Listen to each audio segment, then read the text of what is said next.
Hey everybody, this is me Raman. Welcome to my channel. If you're new, please go and subscribe. And don't forget to click on that bell icon to get more updates. In this video, we are going to see about some of the bizarre coincidences that have happened across the world. If you're new, please do subscribe. And I have made a playlist. You watch that playlist and watch the similar videos which are related to the topic coincidence. Please do watch and subscribe to my channel. Let's start with our video. The first one is Chris Benoit's wiki update. What happened to Chris Benoit and his family was nothing short of heartbreaking. In June 2007, news outlets were reporting on a bizarre scene that had played out in the wrestler's home and that had ended with his suicide. Both his wife and son were also found in the house, also dead. But 14 hours before their bodies were discovered by police, Benoit's Wikipedia page was updated to say that he had been having difficulties because of personal issues stemming from the death of his wife Nancy. The edit was reversed within the hour because there was no sourcing information, and the trolls, who were determined to continue with the joke that a normal person would realize isn't funny under any circumstances, reposted the claim with sourcing attributed to several pro wrestling websites. The first IP address came from Stamford, Connecticut, which also happens to be WWE headquarters, and second came from Sydney, Australia. Atlanta police were informed about the edits and ultimately investigated the Benoit home after WWE received some unsettling text messages. The wiki user, who frankly should have been known better, declined all interviews but did post an apology saying that the entire thing was just a major coincidence, and that he would made the random assertion on his own. We can only hope that the internet learned a very important lesson from this one. The next is the accidental reveal of D-Day code names. Leonard Dave was just an ordinary guy with an ordinary job. He was the headmaster of the Strand School in Surrey, and he had one of the most seemingly harmless hobbies ever. He liked crosswords so much that he would writing them for Telegraph since they started running them in 1925. In June 1944, though he was at work when a very official looking car pulled up, and he was escorted out of the building by agents from MI5. He returned a few days later, refusing to say a word about what happened there. It wasn't until 1958 what he was allowed to tell his side of the story. You will recognize the time that MI5 came knocking on his door as just before D-Day, and everyone was on edge when one MI5 officer was trying to take his mind off the problems of the world by doing a little crossword puzzle solving. He was concerned when he started finding words like Utah, Overlord, Juno, Omaha, Neptune, and Mulberry in the puzzle because they were all code words for various parts of the D-Day plan, and they were right gosh darn there.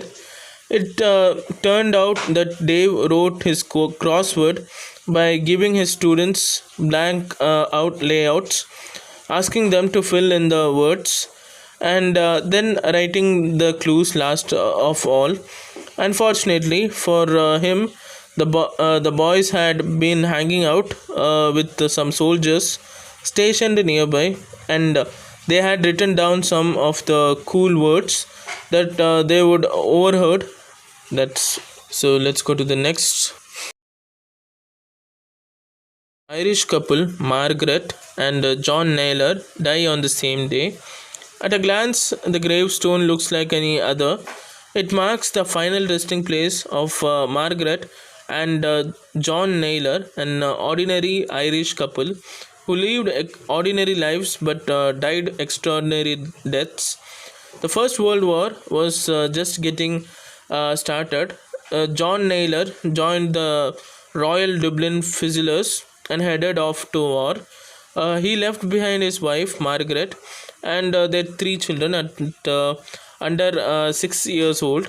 He was sent to trenches in France, and on April 29, 1916, he died there. He wasn't the only one. The men in the trenches were gassed, and according to witnesses, their deaths were horrific.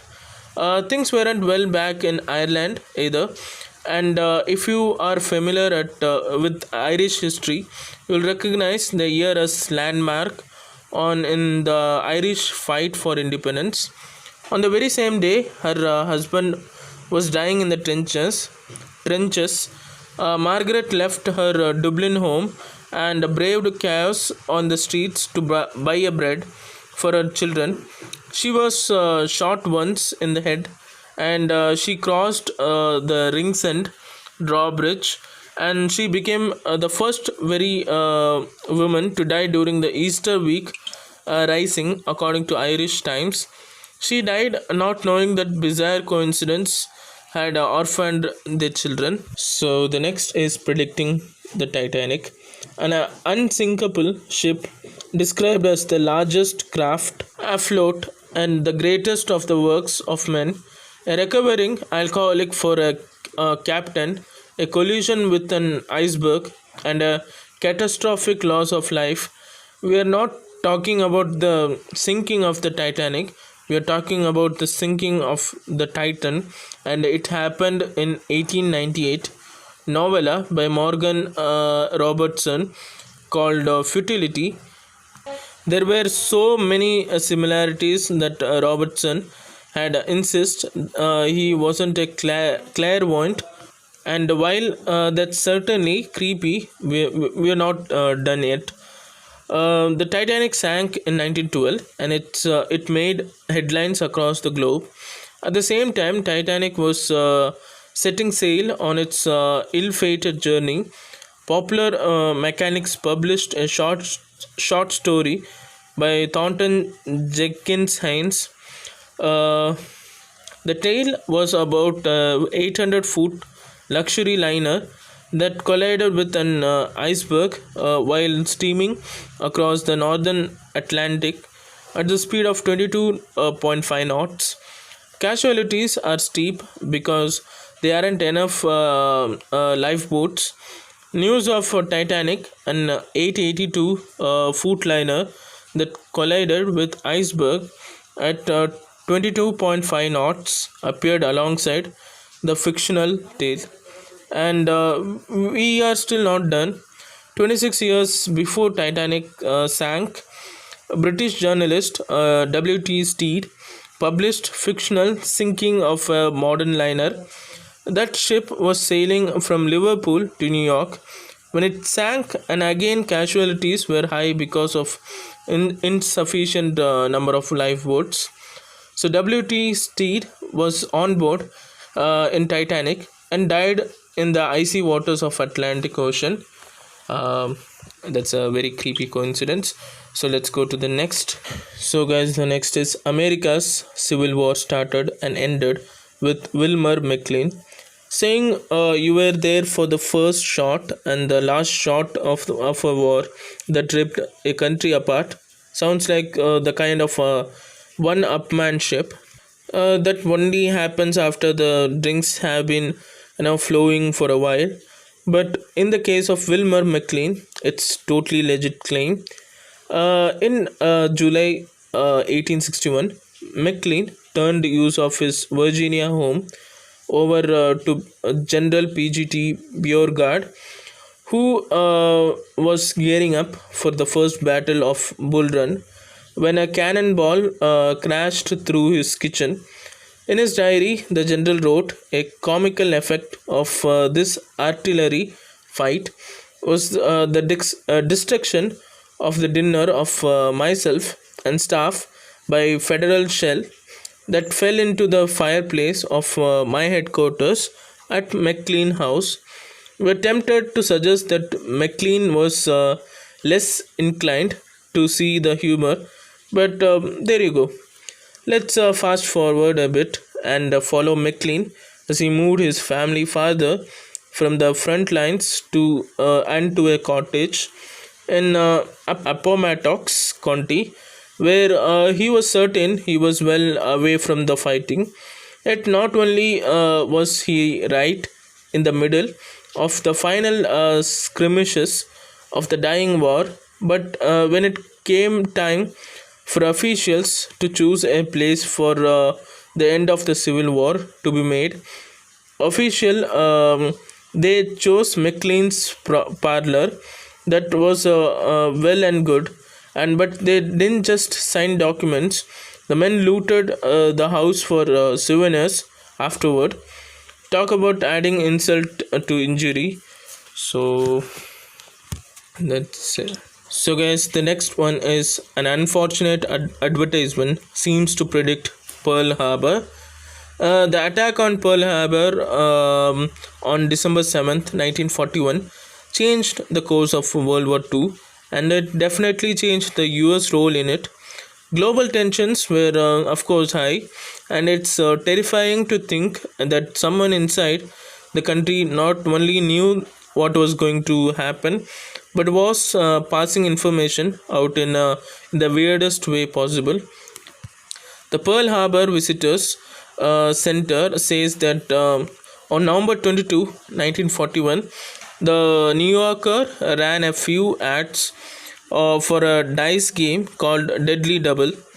The advertising is a product of the Times, and this Times dictated marketing the game with a major ad that showed the game being played by people hiding in an air raid shelter. Smaller ads also ran, and it wasn't until after the attack on Pearl Harbor that people started noticing what numbers were showing on the ads dice, including one ad with dice that showed 12 and 7. Other ads supposedly bore numbers that referred to things like time, latitude of the attack, and if you are thinking that military intelligence would be interested in something like this, they absolutely were. But it was unfortunate coincidence. The theory was so widespread that New York Times even ran a piece of on the game's creator to debunk it, explaining that there was no actual link between the game and the war. The creator's wife got in touch with the paper to say as much, and it was eventually chalked up to a bit of coincidence and a lot of people's imagination getting the better of them. So let's go to the next. So the next is Mark Twain's connection to Halley Comet. Halley Comet buzzes by the Earth once every 75 years or so, and it's crazy to think that it's been witnessed and recorded by sky gazers as far as back as 239 BC. It appeared over epic events like William the Conqueror's invasion of England, and it's no wonder people tend to think of comet as heralding change. When it returned to our skies in 1835, it welcomed a change to the literary landscape. Yeah, Mark Twain was born just 2 weeks after the comet had passed overhead. The University of Houston, John H. Lienhard, says that particular sign didn't go unnoticed either, least of all by Twain himself. Halley's comet was getting ready to come around again when he wrote the ominously prophetic words, "I came in with Halley's comet, 'tis coming again, and I expect to go out with it. The Almighty has said, no doubt. Now here are these two unaccountable freaks. They came in together and they must go out together. And that's exactly what happened. Halley's comet reappeared the next year, and Twain died on April 21, 1910, just as the comet passed overhead. So, how about what was it? A bit of cosmic foreshadowing, an omen of change, or a spooky coincidence? What do you think about this? And that's it, people. My list ends here. Hope you like this, and if you like it, please do share it, and don't forget to click on that bell icon to get more updates. And thanks for watching.